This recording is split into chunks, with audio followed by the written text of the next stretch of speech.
And yeah. So today we'll be talking about drones and counter-UAS systems. Throughout history, if we look, we have witnessed evolutionary as well as revolutionary changes in warfare, and that have transformed the kind of battles we fight. Change is either evolutionary, something like Charles Darwin spoke about, natural selection. Gradually it happens over a period of time. And then there is a revolutionary change, which happens all of a sudden, something like an ice age which comes, and people who are not adapted to it or not used to that particular environment, they go kind of extinct. So evolutionary changes have made weapons and war fighting equipment, smaller, faster, lighter, more efficient, more affordable. Long back we had rifles which were much weighty, they were large length. We have now shorter, lighter rifles, longer ranges. There's much more cheaper. We can fight at night. We can fire them at night. Similarly for tanks and aircrafts, we made them affordable. They're lighter, yet they maneuver very fast and they afford more protection. It's similar for even say explosives. We started with gun cotton, then probably TNT, RDX, today HMX. So in that same weight, you can get more explosive. These are kind of evolutionary changes. They happen gradually over a period of time. On the other hand, revolutionary changes, they impact the very character of war, necessitating organizational, doctrinal, functional, structural kind of changes, and they need new ideas, innovations, imagination, and new kind of thoughts.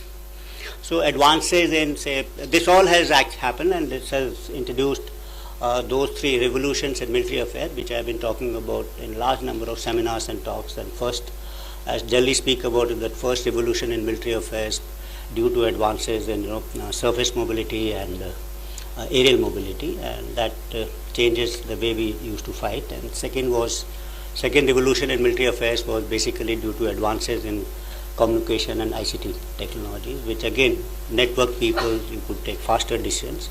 And we always say that we are at the cusp of a third revolution, which is being introduced for a data-centric kind of warfare, because the advances in artificial intelligence, machine learning, data analytics and all that. So these are kind of revolutionary changes. So when we talk about drones, what do you think these are? They are introducing kind of evolutionary change or a revolutionary change in warfare. I think their development is kind of evolutionary, but their employment has been very, very revolutionary as far as warfare is concerned. Initially, the development was for small applications, limited ranges, restricted payloads. As the realization of the scope of deployment, utility and success increased, Army started using drones in a revolutionary kind of manner. And you've seen this in number of wars which are being fought by us. Their utility grew many folds, from being simple means of transportation, photography or videography, to becoming cost-effective force multipliers for modern warfare. Their unbridled and rampant use in modern-day conflicts proved not only their utility but also their ubiquity. They augment manned systems and enable militaries to conduct simultaneous operations across multiple domains with fewer resources and minimal danger to human lives. If you see a human being, means our cognitive thinking, we have always looked or preferred things which are, you could say faster, bigger, more sophisticated, more costly.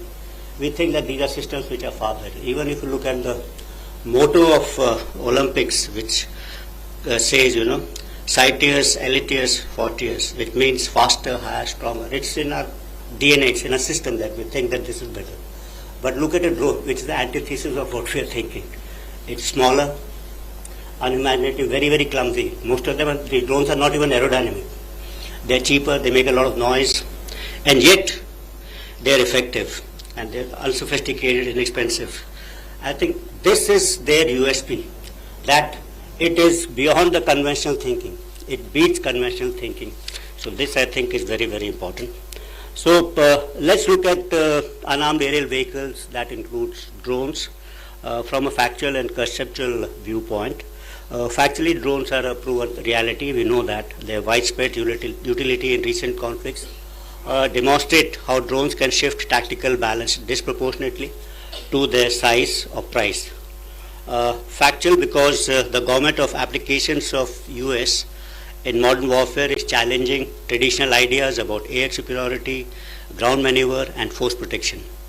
Swarm tactics, autonomous and intelligent operations, MUMT, asymmetric drone warfare are making large platforms vulnerable and driving militaries to rethink the conceptual aspects of air doctrines, development of a counter US system and adaptive rules of engagement. So in the conceptual realm, if you look, we always thought that airspace was one, it was kind of indivisible. And it's there where manned aircrafts traditionally dominated battlefield. So this used to be there till about 18 kilometers or 60,000 feet or so.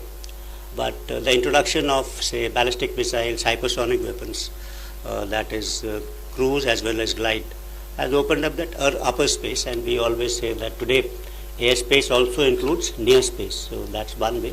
But you look at the bottom side of it, at the lower space, which is below 50 meters. Now this is getting congested, and this requires a special kind of a treatment and understanding, because this is where most of the combat is taking place when we talk about these drones.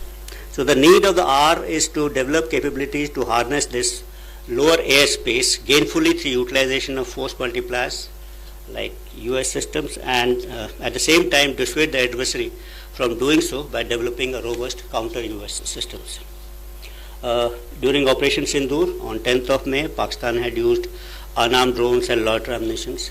None of them actually could inflict any damage to Indian military or civilian infrastructure. Most of them were utilized through a combination of kinetic and non-kinetic means, and some of them in fact could be recovered in almost intact conditions. We need to focus on combat in future in this particular lower airspace. The ability to use LEO satellites for control of USS, enhance communication and navigation services, and increase the range and functionality of drones manifold. Conventional drones that work on principles of line of sight data link are limited in range and capabilities.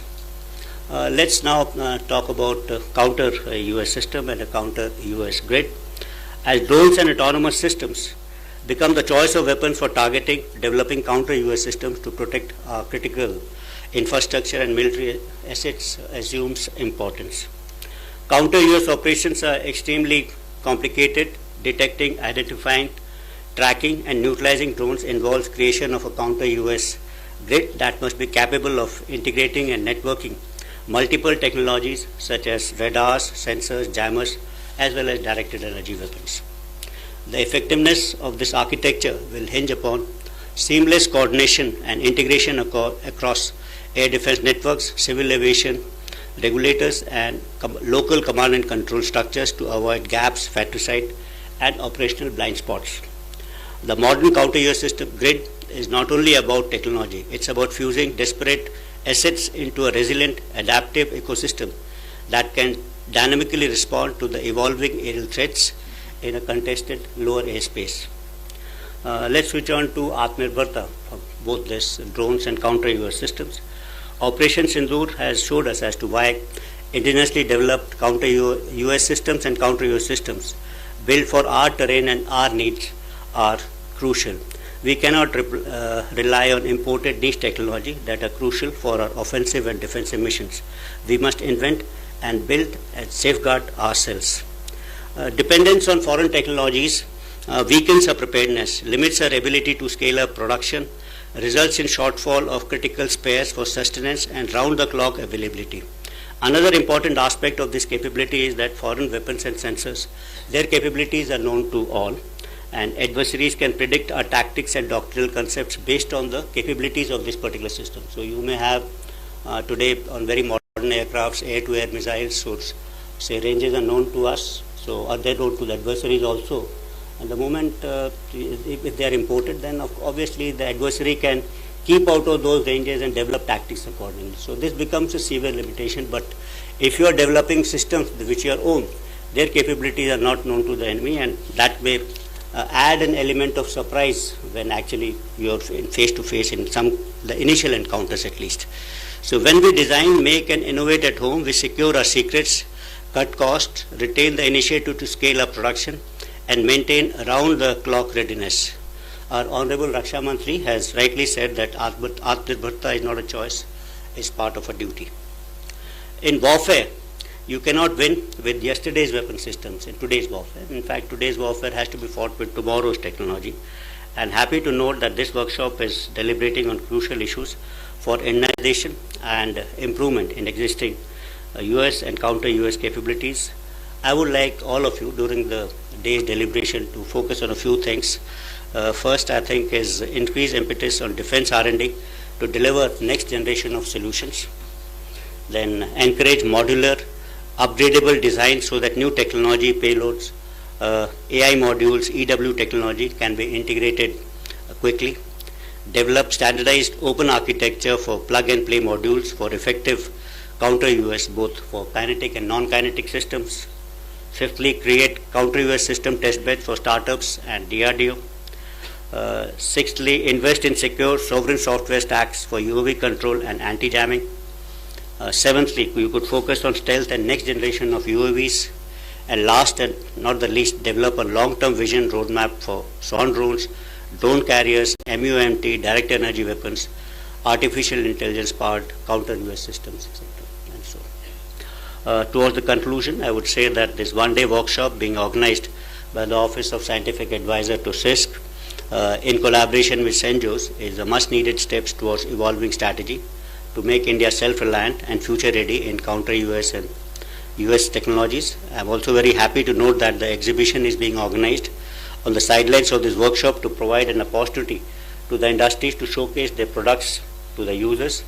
I wish all the participant speakers, organizers, the very best for an unprecedented success for the workshop come exhibition, and look forward to a feedback to institute further and necessary improvements.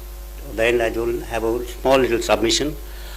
This third particular session, I believe, can be renamed as Challenges in Indianization of UAV Components, rather than talking about problems envisaged by users to the use of imported components in the UAV. That would not be a correct kind of a message.